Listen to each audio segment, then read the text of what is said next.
Well, your cat can't join the party. Too bad for the cat.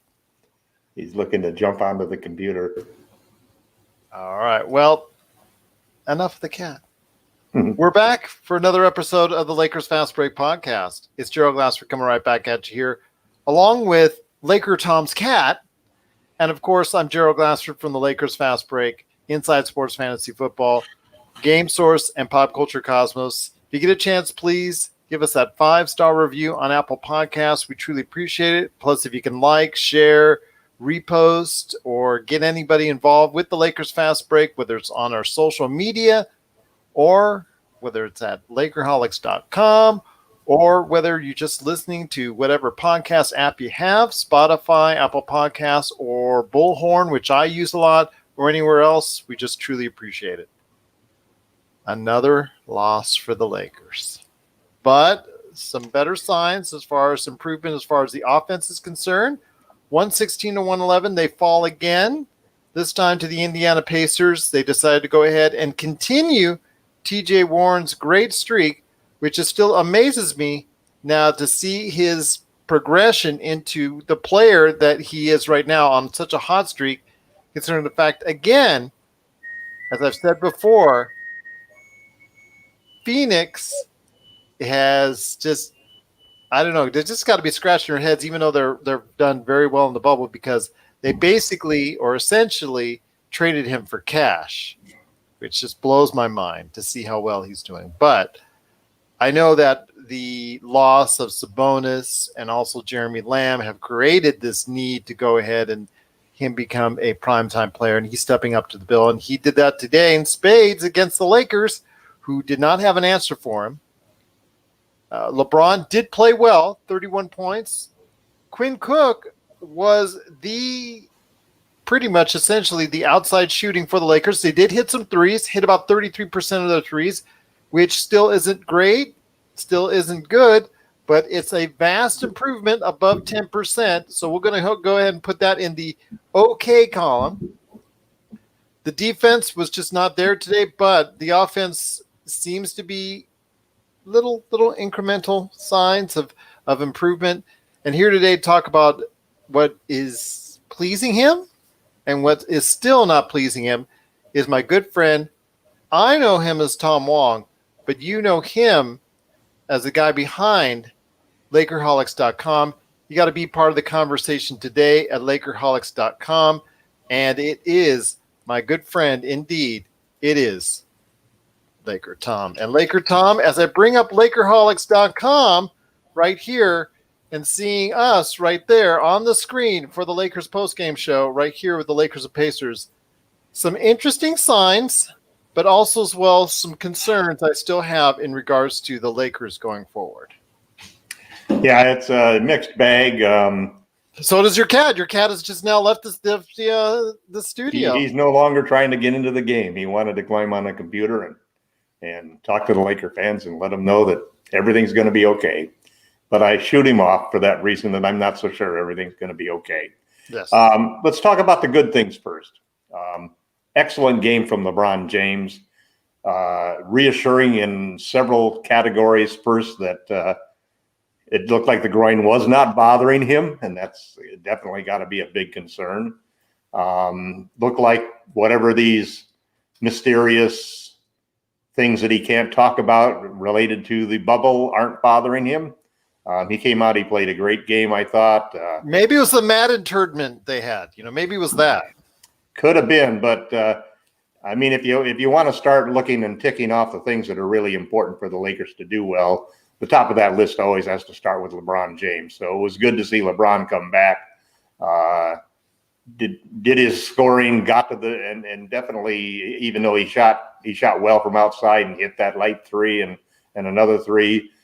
He basically was focusing on getting into the paint and getting easy baskets, driving hard, not afraid of the contact, pulled down 8 rebounds, 7 assists, was definitely, the player of the game for the Lakers. I also thought that in addition to Cook's great for hitting 5 out of 9 3-pointers, we saw some great signs from Dwight Howard. who had his best game by far. Dwight played inspired defense, and he actually played so well that that Coach Vogel had him in there to close the game, which is really unusual. So that was good to see. Also, I thought that THT came in and played very well for a 19-year-old kid who up until the season restarted played a total of 5 minutes with the parent club and most of his time with the South Bay Lakers. Talon did really well. He had a couple of outside shots. He played pretty good defense in general. Showed his great ability to slash and get to the rim, so that was a good sign. And it's interesting because Vogel obviously did not play any of the new players that were added to the Lakers roster. So that was a DNP for Dion Waiters, J.R. Smith, and Markieff Morris. And the reasoning obviously being that he wanted to play the guys that had momentum before and didn't want to have to deal with having to integrate a new player at all. But he did go through with his promise that he thought that THT deserved some playing time and some minutes in a rotation, and I thought he held up well. So there were a lot of, we shot 13 of 39 from three. The great thing about that, in my opinion, was they took 39 threes because they'd only been taking like 31 threes a game before this game. And that's, aside from missing all of the threes and shooting a very low percentage, you have to take your fair share of threes. You can't go into a game and let a team have so many more attempts and so many more makes from the three-point line. So we got outshot by 2 baskets from the three-point line against the Pacers. They shot a better percentage than we did, obviously. But it's a good sign that the players were letting it fly and they didn't seem hesitant to take the shots. Even though they missed the first couple of them, Cook came through and really started nailing them at the end. He didn't play well really overall. Other than that, his defense was a little lax. He's a problem when he gets inside. He's not really a good finisher. But most of the game, he did what he's supposed to do, which is spot up behind the three-point line and take those shots when he's open. So those were good signs. Hold on. Let me say this before you go off on another section. Okay, because once he gets you started, it's sometimes hard to rev down that engine. But you mentioned Quinn Cook as far as being a defensive liability. Yes, that's definitely the case. And I agree with you on that. And the fact is he's not the best finisher because his height, unfortunately, it precludes things that what he can do effectively. But him being out on the wing and hitting shots created and opened up lanes that both my daughter, who's 14, pointed out, and also I did, as far as a man has to stay out on the wing, has to stay out on the side to respect Quinn Cook's jumper, because once he starts hitting, that definitely means that it's going to open up more space for LeBron, and it did this evening. Yeah, that's a really good point, Gerald, because you could see LeBron attacking the rim and being able to get down in there.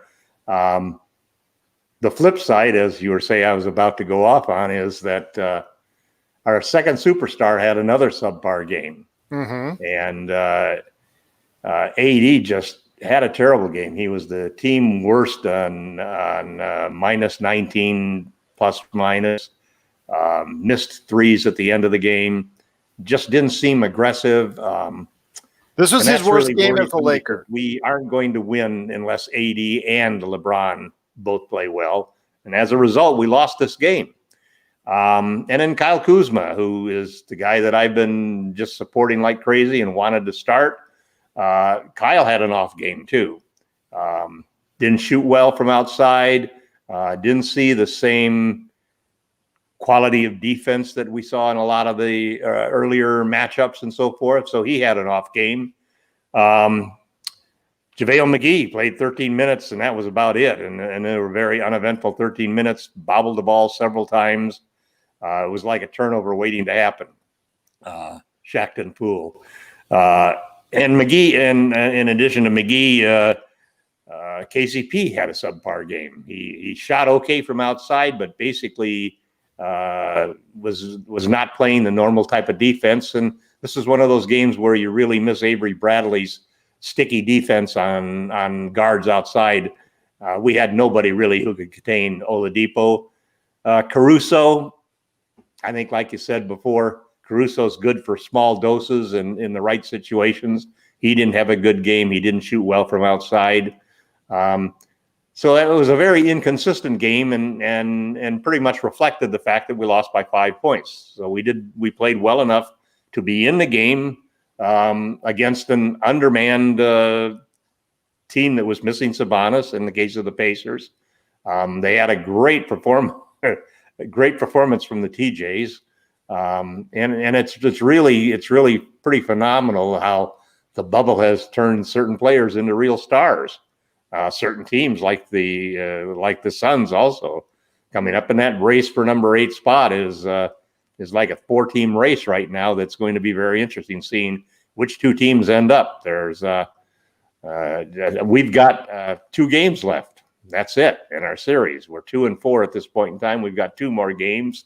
I wouldn't be surprised if we rested LeBron and AD for good portions of those 2 games, just to make sure they're in as well rested and in good a shape as possible when we go into the playoffs.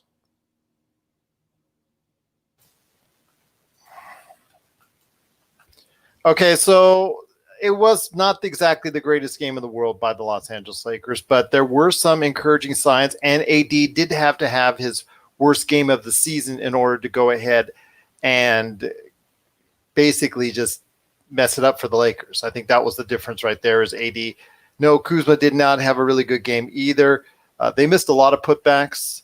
They had a lot of opportunities to go ahead and make some easy baskets and just didn't get it done. But again, the fact that there was someone out there hitting from the outside, I think frees up the Lakers. And you can see how much it allows LeBron to go ahead and score, even though the Lakers didn't get, and that's something I've seen over the course of the past few games, is not as much in the way of transition points.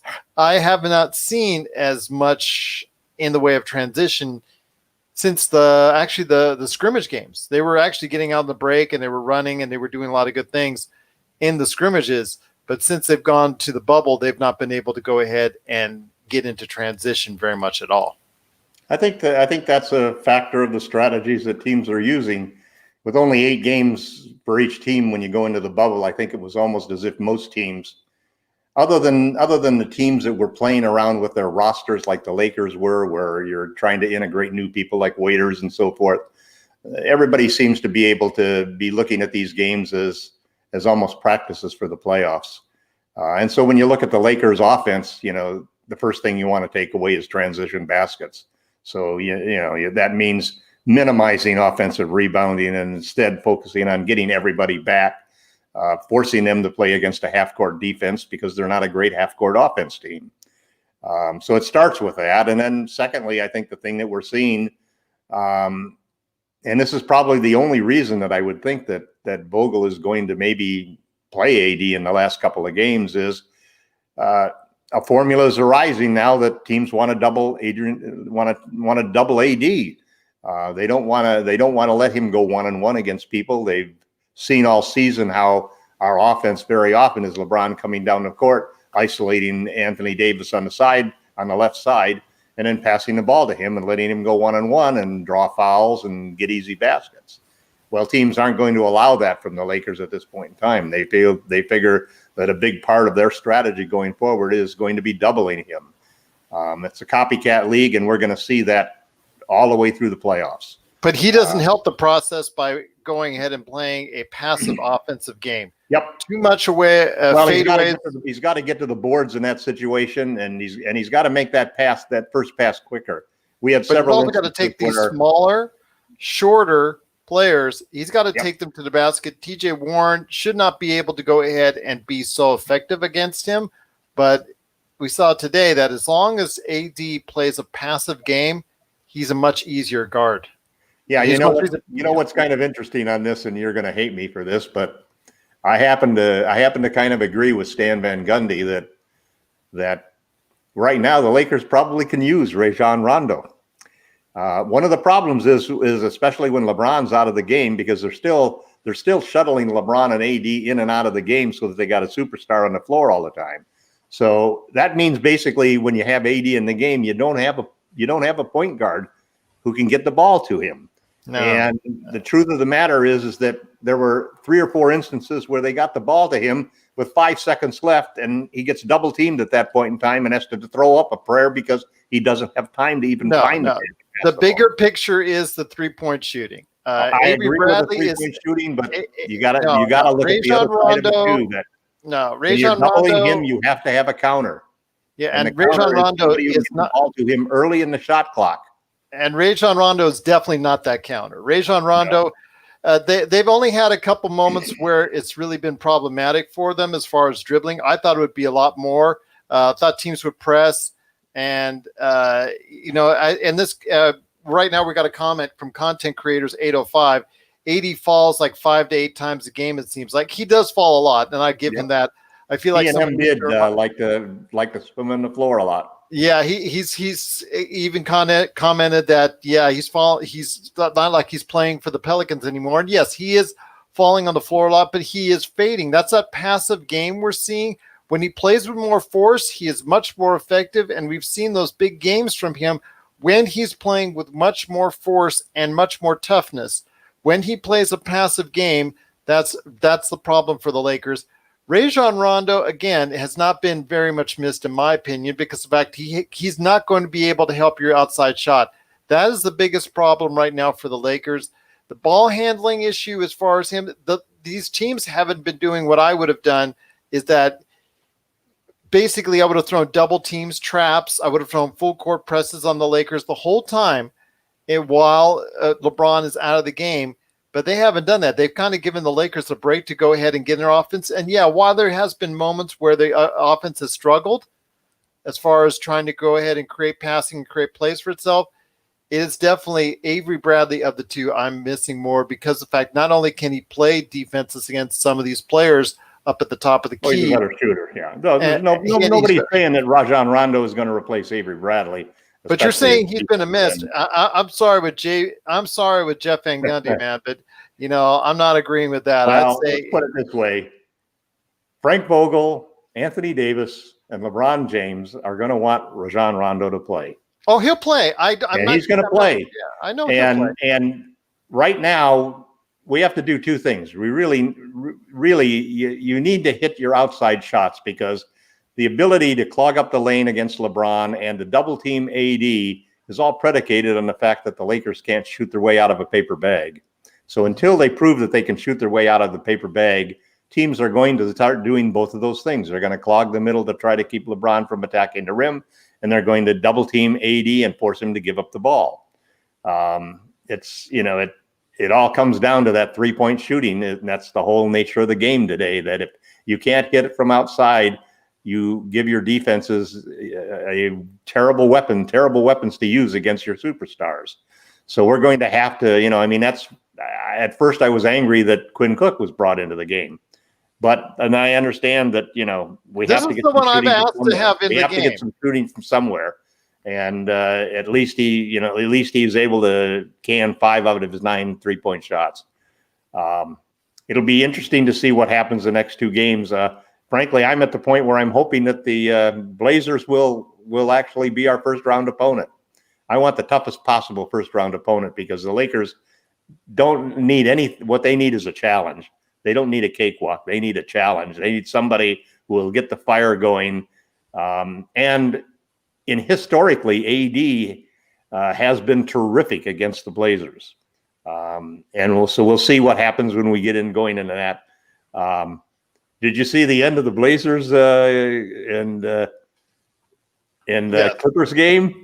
Yes, I did. I saw the smack talk. So was the Denver game. That was a very good game to watch. But Content Creators 805, he also mentioned that what you were talking about as far as the Raptors and also as well the Pacers, it's like you said, a copycat league.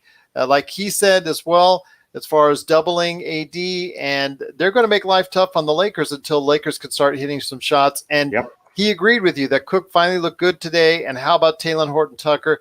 I'm still not sold on THT yet, but I'm getting more and more. He's going to make his mistakes at 19 and with no experience, but that's what I'm saying, because he's a rough draw right there. He had a couple of good defensive plays. He had a couple of good steals and a good block. I was really impressed with that. But he's got a 7'1" wingspan, and he's got hands almost as big as Kawhi Leonard's. So he's got some defensive tools and physical tools. But his placement, he is 19, so you got to be patient with him. Yeah. There were also a couple times where Oladipo just took him for lunch. And that was. There were a couple of times when I was watching Oladipo that he's one of the guys that I think is ultimately a target of the Lakers off season, for a trade. Well, content creators 805, we truly appreciate it. Thank you for watching. I appreciate you going ahead and checking us out on YouTube. I hope you do share this with your Laker family. Just want to give you a heads up. It's available. I tried it. I don't know. My basketball IQ, content creators, is kind of low, but I'll give LakerTom's the high basketball IQ. How about that one? That one. But I tell you what, right now, I appreciate you watching and enjoying what we do here at the Lakers Fast Break. It is available on all podcast outlets. I do make it in an audio form. You can also find it on Tom's site right there for you at LakerHolics.com. And before we head on out, I want to just go ahead and mention this before you go ahead and describe what you're doing at LakerHolics.com. My brother-in-law said it best. When he heard that Danny Green was out of the lineup with a hip injury, he said it was probably from holding up too many bricks. Yes. So before we go on out, my friend, that note aside, I know, again, you've got the place to go for all the conversations at LakerHolics.com. So I know you, Jamie Sweet, and also Rafael Barlow have got some good things coming up there. I know the Lakers Fast Break can also be found there in both an audio and visual form, whether it's the Facebook Live feed I do, whether it's the YouTube feed, or whether what you see there as far as the audio Wave Player plugins are there as well. But what is going on at LakerHolics.com? And before the Monday game coming up with Denver at 6 p.m. Pacific time on TNT, what have you got planned for LakerHolics.com? Well, I think one of the things that is, and one of the reasons why I really feel strongly that the Lakers, that it might be better off for the Lakers to play Portland in the first round, is that we're going to see. I don't think in the two games that are remaining that there's enough time for Frank Vogel to really decide who's going to play, which means it's probably going to be a matchup situation. He's going to look at the opposing team, and other than LeBron and AD, I think the guys that we're going to see play the minutes are going to depend a lot about how they match up against the team we're going against. I think, for one thing, the last time AD played the Portland Trailblazers, they swept them 4-0 in the playoffs in his last year before he was joined on the Lakers. So he's got a good history of playing against Portland. Portland's got their big man back, but I think that we need to have a challenge because we're still not there. And LeBron showed some good signs today, which has got me off of the worry meter. I was at 8 on the worry meter before. I'm back down to 5 on the worry meter. I think that if we can take a step forward on the shooting like we did today and have LeBron play really well, have Dwight Howard start so that one of our two centers is at least making a good contribution. And I thought Dwight played very well today. Made some smart plays, some smart defensive plays, managed to hit his free throws more than he normally does. Those are all positive signs that I think are going to bode well for us as we move forward. Excellent point. Well, hold on. Excellent point. Content creators 805. Do truly appreciate your support and any support and shout outs you can give for us. But you're right. The offensive sets, when that ball is not flowing around, when that ball is now passed around as far as on the perimeter, you're right. It can get bogged down very quickly and the Lakers become very easy to guard. And that's the problem. That ball has to keep moving. And with LeBron facilitating, that's obviously when it's good. But like you said, I'm going to say this again, LakerTom, when he's out of the game, that seems to be problematic. Is Rajon Rondo the answer? I'm not entirely sure because, again, it comes out to another non-shooter that's in there, and you've got to go ahead and weigh your pick your poison. Do you want to go ahead and have a little bit better passing, or do you want to go ahead and have someone in there to go that's also not going to be able to hit three-pointers for you? That's the dilemma that the Lakers are going to have going forward. And you're right, the playoffs are all about matchups, and where you can exploit them.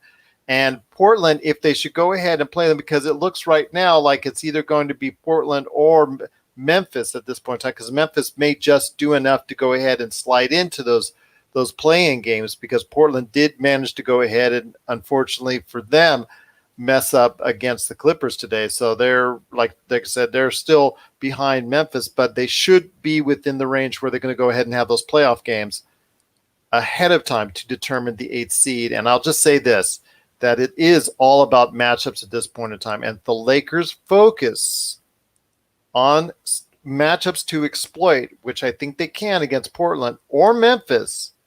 They'll still go ahead and have an easy 4, 5, maybe 6 game at the most, but I think 5 games would be expected in a playoff series against either team at this point in time. I know a lot of people are falling in love with Portland, but right now, Portland, I don't see enough defensively from them to get the job done.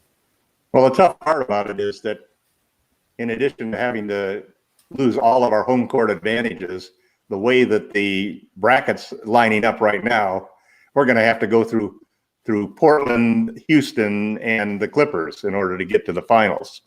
So that's, if the Lakers can win this all, it's definitely going to be not 1 gold star, but a 2 gold or a 3 gold star effort to do that. I think there'll be a lot of discussion on Lakerholics.com over the next few days of exactly how the Lakers are going to approach it. The good thing is that we'll start to find out probably by the middle of next week exactly who's going to be in that play-in tournament and who is going to be the likely first-round opponent for the Los Angeles Lakers. I think then hopefully we'll see Frank Vogel really and his coaching staff really get down into the dirt and figure out exactly how they're going to play it, who's going to be in the rotation, what the strategy is going to be, how to counter, how to get guys open for shots, how to make sure that Davis doesn't get doubled and ends up taking bad shots at the end just because he has no outlets, and how to get LeBron James to play like playoff LeBron. And whether you like it or not, there'll be hopefully some opportunities for playoff Rondo to emerge. Again, content creators 805 coming with a great take. They are saving seemingly. I noticed they tried it in the first couple games coming into the seeding games as far as the pick and roll with LeBron and AD, but have not seen it very much since. I think at least in 2 or 3 games, if I recollect correctly. And I understand you don't want to show too much in the playoffs, before the playoffs are concerned. You also don't want to show nothing. Yeah, you don't want to show anything. But you do want to have an offensive rhythm, if I could have spelled it correctly on YouTube, but offensive rhythm. And unfortunately, that flow right now is what I'm worried about. I just want to get the flow right and also the rhythm of some of the shooters. We need 2 effective shooters out there. I don't need the whole team to be out there going ahead and shooting, but I do need to go ahead and have enough distractions out there to free up the lane for LeBron and AD just enough so that they can't hard double AD every single time he gets the ball. If he can get any type of offensive freedom, that makes it a lot easier for the Lakers to go ahead and get the ball in the basket. I'd like to see them get a lot more movement in the offense. I agree. We do so much isolation of AD on one side or LeBron up on top or at the elbow that it makes it a lot harder since you don't have guys cutting all the way. We need a lot more off action for people that aren't on the ball, back screens and things like that to get people moving. I was listening to the TNT crew when they had they were talking a lot about just the ball movement of what the Warriors had when they were playing at their peak. And with guys moving around all the time is what makes it so difficult for teams to guard them. And that's one of the things that Westbrook has brought to the Rockets, that he's always in motion. And so it's their offense now has become a lot more dynamic than just James Harden standing out at the top of the key and holding the ball all the time. And we tend to become similar offenses with LeBron holding the ball or AD holding the ball. And we need a lot more off-ball action to free players up and get players mixing up. The more you move, I know just from all of the times that I've ever played basketball, that the hardest guys to cover are those guys that just never stop moving. They're never standing still, so it's easy to cover them. They're always cutting. They're always setting screens. They're always rolling. They're always making movements which make you have to pay attention. And that's the hardest time to double team and help, is when your own man that you've got to cover is keeping you busy. So I'm hoping that Vogel is going to, and his coaching staff are going to focus on ways to get a lot more movement and motion in our half-court defense, our half-court offense. They need to have that so that it's not so easy to focus on just LeBron or AD. We're going to need a 5-man offense if we're going to win this championship this year, and we're not going to do it just by isolating LeBron and AD. Teams are ready for that at this point in time, and we're going to need more than that. And so in addition to being able to shoot the ball, our players have got to get open, and a big part of getting open is having off-ball movement. Well, I'll tell you what right now, Tom, before your internet fades away, because it's starting to struggle mightily, I will tell you this. There's so much to think about and so much to go ahead and work on still before the season ends. And there are 2 more games, and it starts Monday against the Denver Nuggets. We'll be here after the game Monday night. I just want to let everybody know watching and listening out there, if you want to go ahead and check us out. Again, if you have any questions at any point in time, I'm at Lakers Fast Break on Twitter. LakerTom is going to go ahead and be at LakerTom on Twitter. Plus, also, as well, if you have any questions, LakersFastBreak@yahoo.com. And again, you can go ahead and send your comments or right here on the Lakers Fast Break YouTube page, the Lakers Fast Break Facebook page, or the best place to go is be part of the conversation, because you not only see LakerTom's articles, Jamie Sweet's articles, and Kuzma, like you said, Content Creators 805. Today he didn't have the best games, but overall he's had a pretty good bubble. I think out of anybody that's played in the bubble, he's probably had the best line so far as consistency is concerned. Like I said, since he didn't play, you saw the effort. I'm seeing the effort from Kuzma, and that's what I continue like to see. As long as he's out there going ahead and giving you what he can, I tell you right now, he will provide the Lakers and be something good for the Lakers going forward, as long as he can continue to give that effort on both ends of the floor like he's been doing for a good portion of this year. And thank you again for the thumbs up. We truly appreciate it. Content Creators 805, we just cannot thank you enough for listening and watching. But again, Tom, you've got some stuff coming up on your medium.com, articles that you're going to have on Lakerholics.com. Jamie Sweet's got 5 things for Lakers fans to check out on his article himself coming up on Lakerholics.com. Rafael Barlow's got another video on the way for the videos page on Lakerholics.com. And if people want to go ahead and check it out on the Facebook Live post, I'm actually showing you right now. It is Lakerholics.com.